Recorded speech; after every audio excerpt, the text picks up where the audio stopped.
من الشيطان الرجيم. بسم الله الرحمن الرحيم. ويعبدون من دون الله ما لا يضرهم ولا ينفعهم ويقولون هؤلاء شفعاؤنا عند الله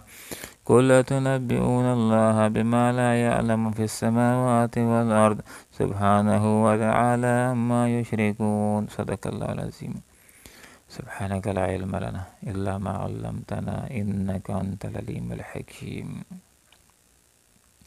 وَيَعْبُدُونَ اور یہ بندگی کرتے ہیں من دون اللہ اللہ کے علاوہ ما ایسوں کی لا یضرہم جو ان کو ضرر نہیں پہنچا سکتے ولا اور نہ ہی ینفعہم ان کو نفع پہنچا سکتے ہیں. وَيَقُولُونَ اور یہ کہتے ہیں ہؤلاء یہ شفعاؤنا ہمارے سفارشی ہیں عند اللہ اللہ کے سامنے. قل کہہ دیجیے اتنبئون کیا تم خبر دیتے ہو اللہ تعالیٰ کو بما اس کی جو لا یعلم وہ نہیں جانتا فی السماوات آسمانوں میں ولا اور نہ فی الارض زمین میں. سبحانہ وہ پاک ہے وتعالی اور بزرگ و برتر ہے اما اس سے یشرکون جو یہ اس کے ساتھ شرک کرتے ہیں. مشرکین مکہ اللہ رب العالمین کی بندگی کے ساتھ ساتھ بتوں کی عبادت بھی کیا کرتے تھے. لات عزیٰ منات اساف نائلہ اور اس کے ساتھ ساتھ 360 بت خانہ کعبے کے اندر انہوں نے رکھے ہوئے تھے اور ان کی پوجا کیا کرتے تھے ان کی بندگی کیا کرتے تھے. یہاں پر اللہ رب العالمین نے یہ بات ارشاد فرما دی کہ جو بھی اللہ رب العالمین کو چھوڑ کر کسی اور کی بندگی کرتا ہے تو وہ باطل معبود نہ ہی اپنے عبادت گزار کو نفع پہنچا سکتا ہے نہ ضرر پہنچا سکتا ہے نہ ضرر سے اس کو بچا سکتا ہے. اب تھوڑا سا غور کیجئے کہ حضرت ابراہیم علیہ السلام عبادت خانے کے اندر چلے جاتے ہیں تمام بتوں کو توڑ مروڑ کر کے رکھ دیتے ہیں سوائے ایک کے لیکن وہ بت اپنا دفاع نہ کر سکے. اسی طرح دنیا کے اندر جن انسانوں نے اپنی بندگی کا اعلان کیا اور لوگوں کے سامنے اس بات کا اظہار کیا کہ انا ربکم الاعلی میں تمہارا رب ہوں تمہارا سب سے بڑا رب ہوں، لیکن جس وقت وہ بھی اللہ کی پکڑ کے اندر آتا ہے تو اپنے پیروکاروں کو بھی وہ بچا نہیں سکتا اور اپنے آپ کو بھی سزا سے بچا نہیں سکتا. معبود کی تو بنیادی صفت یہی ہے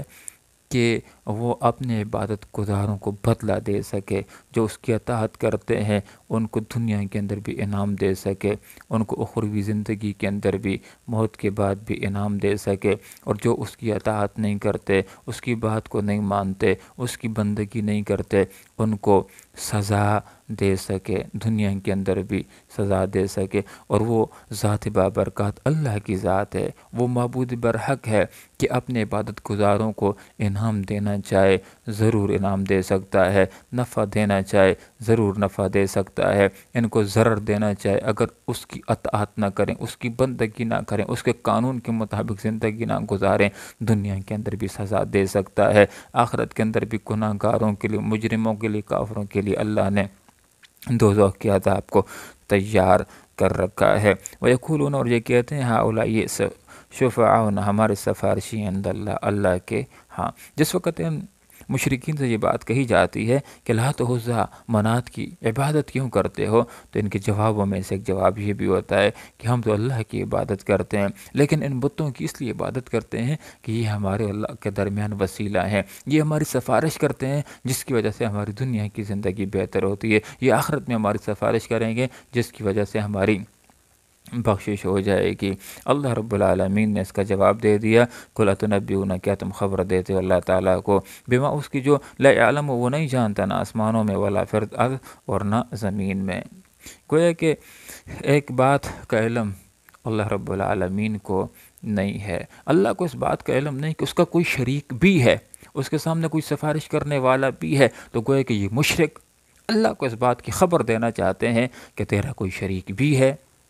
اور تیرے سامنے کوئی سفارش کاریہ کرنے والا بھی ہے کہ جس کے سامنے اے اللہ تو مجبور ہو جائے، اس کی سفارش کے سامنے تو مجبور ہو جائے. تو یہ ایک لطیف سا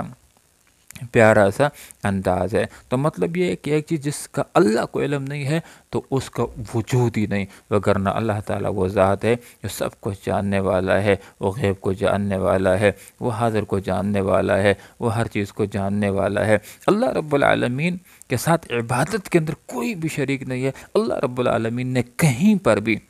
یہ بات ارشاد نہیں فرمائی کہ جس نے فلاں ہستی کی عبادت کر لی اس نے گویا کہ میری عبادت کر لی، جس نے فلاں ہستی کی عبادت کر کے اس کو راضی کر لیا تو گویا کہ اس نے مجھ کو راضی کر لیا۔ اللہ نے ایسا کہیں بھی ارشاد نہیں فرمایا۔ عبادت بھی براہ راست اللہ ہی کی ہے، ایاک نعبد و ایاک نستعین، اور انسان براہ راست اللہ رب العالمین سے مانگ سکتا ہے، ہاں اپنے جو نیک اعمال ہیں ان کو وسیلہ بنا لے۔ جیسے کہ روایات میں آتا ہے کہ ایک آدمی نیک اعمال کو وسیلہ بنا سکتا ہے کہ یا اللہ یہ نیک عمل کیا ہے، اگر تیری رضا کے لیے کیا ہے تو اس کو اپنی بارگاہ میں قبول فرما اور میرے اس مسئلے کو حل کر لے، تو اللہ تعالیٰ کو دعا کو سنتا ہے، قبول کرتا ہے اور بندے کی مسئلے کو اللہ رب العالمین حل فرماتا ہے۔ کل کہہ دیجئے تنبیون، کیا تم خبر دیتے ہو اللہ تعالیٰ کو بما اس کی جو لا یعلم وہ نہیں جانتا، نہ آسمانوں میں ولا فی الارض اور نہ زمین کے اندر۔ گویا کہ ایک ایسی چیز جس کا اللہ کو علم نہیں ہے، گویا کہ وہ ہے ہی نہیں، وگرنہ جو بھی ہے وہ سب کا علم اللہ رب العالمین کو ہے، ہر چیز کا علم اللہ تعالیٰ کو ہے۔ اللہ تعالیٰ نے کسی کو اپنے ساتھ عبادت میں شریک نہیں کیا، کسی کے بارے میں اللہ نے یہ نہیں فرمایا کہ جس نے فلاں کی عبادت کر لی تو گویا کہ اس نے میری عبادت کر لی، ایسا کہیں بھی نہیں ہے۔ سبحانہ، وہ پاک ہے، اللہ تعالیٰ پاک ہے ہر عیب سے،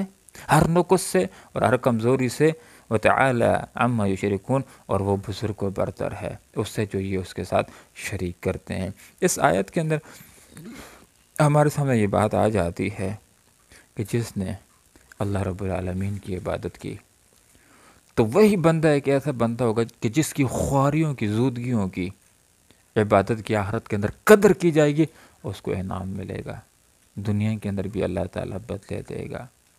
اور جس نے اللہ کو چھوڑ کر کسی اور کی بندگی کی، خواہ اپنے نفس کی، خواہ بتوں کی، خواہ انسانوں کی، تو اس کی عبادت رائیں گاں چلی جائے گی، کچھ بھی اس کے کام نہیں آئے گی، بلکہ الٹا آخرت کے اندر اس کے لیے وبال جان بن جائے گی۔ اللہ تعالیٰ مجھے اور آپ کو توحید کو سیکھنے کی، اس کے اوپر کاربند رہنے کی توفیق عطا فرمائے، اور اللہ تعالیٰ مجھے اور آپ کو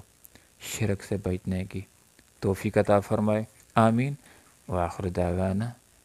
ان الحمد للہ رب العالمین۔